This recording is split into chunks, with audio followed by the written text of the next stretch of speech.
At the Hemophilia Federation of America's 2015 Symposium, NCHS and BelieveDigi brought together our next installment of the Powering Through Live Speaker Series, this time featuring Paralympic record holder Lacey Jai Henderson and community member, singer, songwriter, and actor Trevor Martin.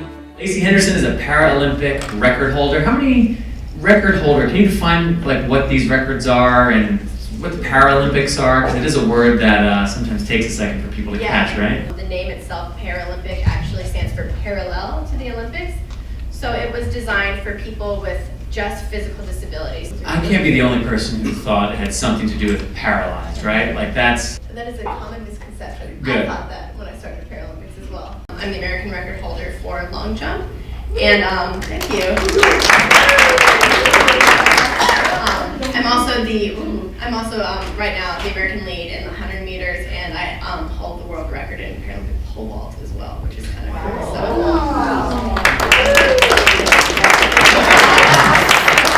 So obviously you don't have hemophilia, Trevor, you do. A or B, mild, moderate, severe? Yeah, I have severe hemophilia A. Some people really struggle with hemophilia, but I've never had a target joint, and I've never had any excessive bleeds. So I've been very careful, and I still play sports. I'm very active. You are a senior in high school? I'm a senior in high school, that's right. When did you first start playing music? How did music come into your life? I did a show called Motown Madness. The most professional singers in Bowling Green and in our area sang on the show. I was 8 years old and performed for a crowd about 800 to 1,000 people, back-to-back nights. At the end of the song, I got a standing ovation, which was pretty cool. And at that point, I was just like, man, this is fun. I want to do this for a while. Lacey, going back, you were born as not a Paralympic qualifier. You had all 4 limbs. Yeah, I was diagnosed with what's called synovial sarcoma, and it's a soft tissue cancer. At the time, I was the rarest case of this, so I was put on experimental chemotherapy trials. This was nationwide, you were the rarest case? Or? Yeah, in the world. I've always been international. I'm trying to wrap my mind around. Now, at 8 years old, we were on stage playing in front of 1,000 people, and I was trying to figure that out. Now I'm trying to figure out at 9 when you're presented with life and death in a very tangible way. Do you have recollection of what that was like? I don't know. I think when you get diagnosed with something so serious, you're kind of calm in the midst of the chaos, because there's really no other way to react.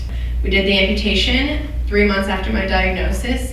Did one more round of chemo, and we kind of held our breath. But I was in gym class playing basketball, but then running around breaking legs.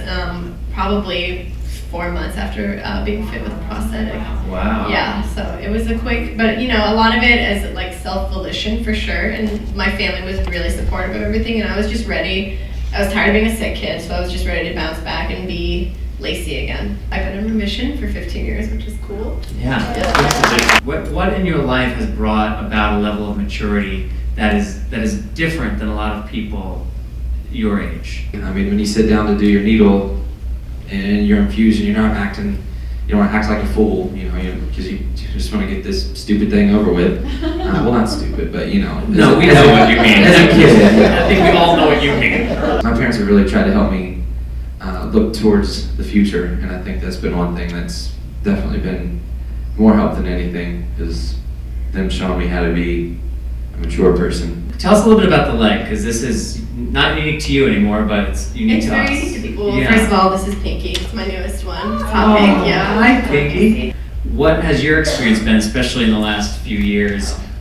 I think this is going to be good. There's a twinkle in the eye. Just having cancer in general is a special kind of treat with insurance companies. My first leg ever, I was approved for a prosthetic leg. It's just a fun story. I was approved for a prosthetic leg. I was not approved for a prosthetic foot. Because their plan was... Is it painful? Is the prosthetics painful? No, you need it to have a good fit. You need to have a good suspension for sure, especially if you're going to do things as dynamic as running, as jumping. All 3 of you guys are amazing, amazingly inspirational people.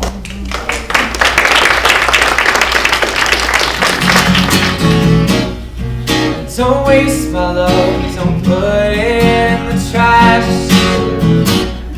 So much more is even less. It's crazy what you have, and it goes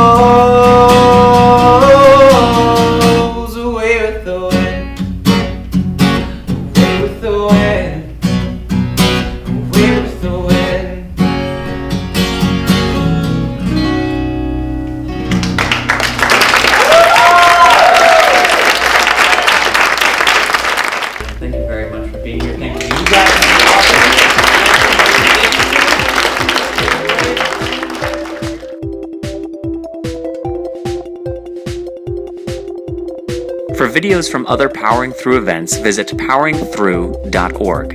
If you'd like more information on NCHS, visit their website at nc-hs.com. Or for more information on BelieveDigi, visit BelieveDigi.com.